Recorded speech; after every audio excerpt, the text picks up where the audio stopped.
আচ্ছা, তোমরা কি কখনো কল্পনা করতে পারো একটি বাঘ একটি বেবিকে রক্ষা করবে আর তার বাবাকে ফিরিয়ে দিবে? চলুন দেখে নেওয়া যাক আইস এজ। আসসালামু আলাইকুম ভিউয়ার্স। অনেক অনেক বছর আগে পুরো পৃথিবী বরফে ঢেকে গিয়েছিল। শুরু হয়েছিল ভয়ঙ্কর আইস এজ। এই সময় আমরা দেখি এক মজার কাঠবিড়ালি স্কেটকে। স্কেট তার প্রিয় ফলটি নিয়ে যাওয়ার সময় বারবার বিপদের সম্মুখীন হচ্ছিল। সবাই নিজেদের বাঁচাতে উষ্ণ জায়গার খুঁজে যাত্রা শুরু করে। তারপরে আমরা স্লথকে দেখতে পাই। স্লথ এত বেশি ঘুমিয়েছিল যে সবাই তাকে ছেড়েই চলে গেছে। হঠাৎ স্লথের দুজন গন্ডারের সাথে দেখা হয়। গন্ডারগুলো স্লথকে হামলা করতে চাচ্ছিল। তখনই আমরা ম্যানিকে দেখতে পাই। ম্যানি একা থাকতে বেশি পছন্দ করে, তবে সে খুব দয়ালু, সবাইকে বিপদ থেকে উদ্ধার করে। ম্যানি গন্ডারগুলোর সাথে লড়াই করে স্লথকে উদ্ধার করে। তখন স্লথ ম্যানির সাথে যেতে চায়, তবে ম্যানি বলে সে একা থাকতেই পছন্দ করে। সবাই যেখানে গরমের উদ্দেশ্যে পথ চলা শুরু করেছে, সেখানে ম্যানি একা থাকতে বরফের দিকে ছুটে চলেছে। ম্যানি স্লথকে একদমই পছন্দ করছিল না, চলে যেতে বলছিল, কিন্তু স্লথের তো একজন রক্ষক দরকার ছিল। তাই ম্যানি যেই দিকে যাচ্ছিল স্লথও সেই দিকেই চলে। তারপরে আমরা কিছু মানুষকে দেখতে পাই। তারাও একটি ভালো স্থান খুঁজে চলেছিল বসবাসের জন্য। তাদেরকে দূর থেকে দেখছিল দুজন টাইগার। একটি টাইগার মানুষদের বেবিকে খেতে চাচ্ছিল। সে ডিয়াগো নামক এক বাঘকে বলে আজ রাতেই তারা ওই বেবিটিকে নিয়ে আসবে। যখন রাত হয় তখন সকল বাঘরা হামলা করলে সকলে বাঘদের সাথে লড়াই করতে থাকে। এই সুযোগে ডিয়াগো চলে যায় বেবিকে আনতে। তবে সেখানে বেবির মা ছিল। মা তার সন্তানকে নিয়ে পালিয়ে যায়। তবে সে পাহাড়ের একদম কিনারায় পৌঁছায়, যার নিচেই ছিল পাহাড়ি ঝর্ণা। বেবির মাম্মা আর কোনো পথ খুঁজে না পেয়ে নিচে লাফ দেয়। ডিয়াগো চলে যায়, আর সকল বাঘরাও। তবে বাঘদের প্রধান ডিয়াগোকে বলে যেভাবেই হোক তার ওই বেবিটি লাগবেই, ডিয়াগো যেন নিয়ে আসে। আর এদিকে মানুষেরা বাঘদের তাড়িয়ে বেবিদেরকে খুঁজতে থাকে। দেখা যায় ম্যানি আর স্লথ চলতে থাকে। হঠাৎ ম্যানি দাঁড়িয়ে পড়ে, কারণ সে ওই বেবি আর মাকে দেখতে পায়। ম্যানি আর স্লথ সেই দিকে ছুটে গেলে মা তার সন্তানকে ম্যানির কাছে দেয়। ম্যানি ও বেবিটিকে আগলে নেয়, আর তারপরে দেখা যায় মা ভেসে গেছে। ম্যানি বেবিটিকে রেখেই চলে যেতে চায়, কিন্তু স্লথ বলে চলো বেবিটিকে ফিরিয়ে দেই। ম্যানি রাজি হয় না, তবুও সে স্লথ আর বেবির পিছনে যেতে থাকে। স্লথ বেবিকে নিয়ে উপরে উঠতে থাকে। হঠাৎ বেবিটি নিচে পড়ে গেলে ডিয়াগো এসে বেবিকে নেয়। তবে ম্যানির সাথে তো কেউ পেরে উঠবে না। ম্যানি বেবিটিকে তার কাছে ছিনিয়ে নেয়। তখন ডিয়াগো বলে ঠিক আছে চলো, আমি জানি মানুষেরা কোন দিকে গিয়েছে, চলো আমি তোমাদের পথ দেখাই। ম্যানি রাজি হতে চায় না, কিন্তু ডিয়াগো বলে তুমি তো একা থাকতে চাও, আমি পথ দেখালে তাড়াতাড়ি যেতে পারবে। তখন ম্যানি রাজি হয়। তারা সকলে বেবিকে নিয়ে এগিয়ে যেতে থাকে। তারা অনেক পথ এগিয়ে চলে। পথের মাঝে বেবি কান্না করলে তারা বেবিকে হাসানোর চেষ্টা করে। তখন তারা বুঝতে পারে বেবির খুব ক্ষুধা লেগেছে। হঠাৎ তারা দেখে কিছু পাখি তরমুজ সংরক্ষণ করছে। তাই ম্যানি সেই তরমুজটি পাখিদের কাছে চাইলে পাখিরা দিতে চায় না। তখন তারা তরমুজ নিয়ে লড়াই করতে থাকে। লড়াইয়ের মাঝে সব তরমুজ হারিয়ে যায়, শুধু একটি তরমুজ থাকে, আর সেটি ফেটে যায়। আর সেই তরমুজটি বেবির সামনে পড়ে বেবি খেতে থাকে। রাত হলে সকলে যখন ঘুমিয়ে পড়ে, ডিয়াগো তার সাথীদের সাথে দেখা করে আর বলে ছোটকে যেন বলে তাদের পাহাড়ে সে বেবিকে নিয়ে আসছে। শুধু বেবি না, একটি হাতিকেও নিয়ে আসছে। তখন বাকি টাইগাররা বলে হাতি কখনো একা থাকে না, কিন্তু ডিয়াগো বলে এই হাতি একাই চলে।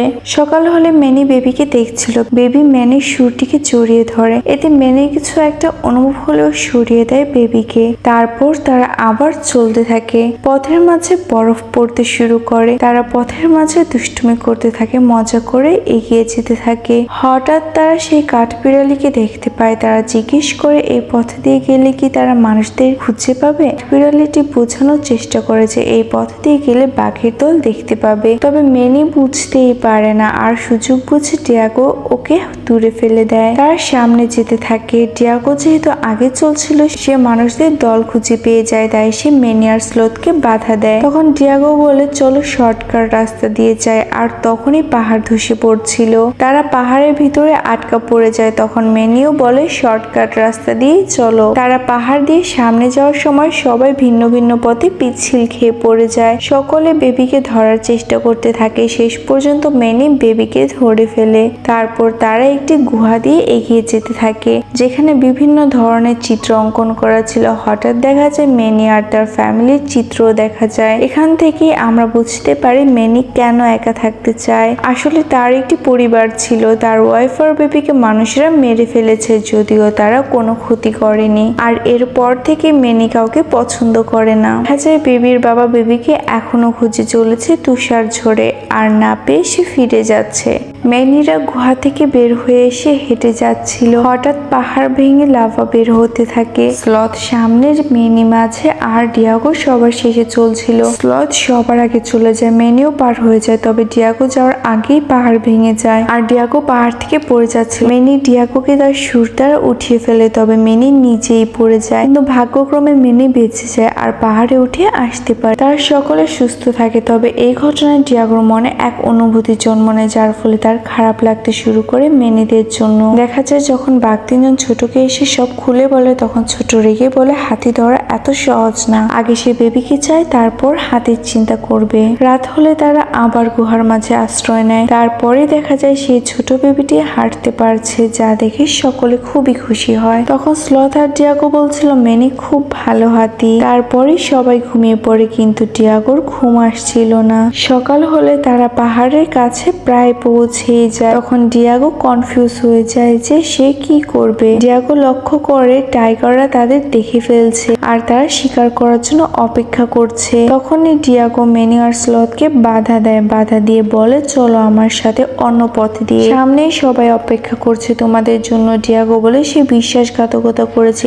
এতে মেনি রেগে যায়, তবে ডিয়াগো বলে এইবার সে সত্যি বলছে আর মেনিদের বাঁচাতে যাচ্ছে। কিন্তু মেনি খুব রেগে গেলেও বেবিদের জন্য বিশ্বাস করে নেয়। দেখা যায় 5 জন বাঘ অপেক্ষা করছে আর একটি বাঘ অধৈর্য হয়ে স্লথকে দেখেই দৌড় দেয়। স্লথ ঘুরে দৌড়াতে থাকে বেবিকে নিয়ে। 3টি বাঘও স্লথের পিছনে যেতে থাকে। স্লথের হাত থেকে বেবিটি নিচে পড়ে যায়। বাঘগুলো দেখে স্লথকে ধরতে যায় আর তখনই মেনি লড়াই করা শুরু করে, বাঘদের নিচে ফেলে দেয়। তবে তখনই ছোট চলে আসে আর সে তার দল নিয়ে মেনিকে মারতে চাচ্ছিল।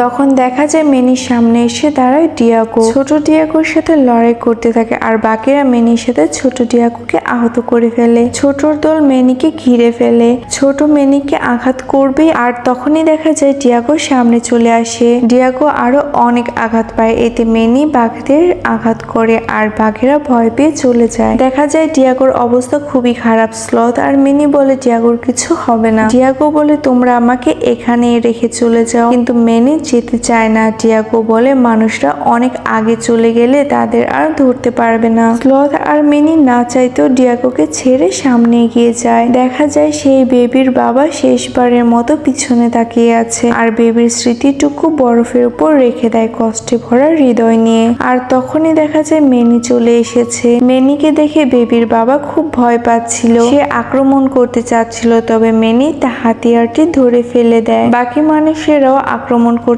চলে আসে আর তখনই বেবিটিকে দেখা যায় লোকটি তার সাথীদের নিষেধ করে। মেনি বেবিটিকে নিচে নামিয়ে দেয়। দেখা যায় বেবিটি হেঁটে হেঁটে তার বাবার কাছে চলে এসেছে। বাবা তার সন্তানকে পেয়ে জড়িয়ে ধরে আর খুব খুশি হয়। মেনিরা চলে যাচ্ছিল, তখন বেবি মেনিকে ডাকে। বাবা এইবার মেনিকে বিশ্বাস করে আর সন্তানকে মেনির কাছে দেয়। মেনি বেবিটিকে শেষবারের মতো জড়িয়ে ধরে আর মেনিকে স্মৃতি হিসেবে বেবির একটি নেকলেস দেওয়া হয়। বেবিরা চলে যাচ্ছিল আর তখনই দেখা যায় ডিয়াগো এসেছে। বেবি ডিয়াগোকে দেখে খুব খুশি হয় আর তারা বিদায় জানায়। ডিয়াগোকে দেখে মেনি আর স্লথও অনেক খুশি হয়ে যায়। মেনি বলে এখন থেকে তারা সবাই একসাথে থাকবে আর তারা সকলে বন্ধু। মেনি স্লথ আর ডিয়াগোকে তার উপর উঠতে বলে, তবে ডিয়াগো বলে সে টাইগার, সে একাই চলতে পারবে। তারপর তারা খুশি খুশি গ্রীষ্মের দিকে ছুটতে থাকে।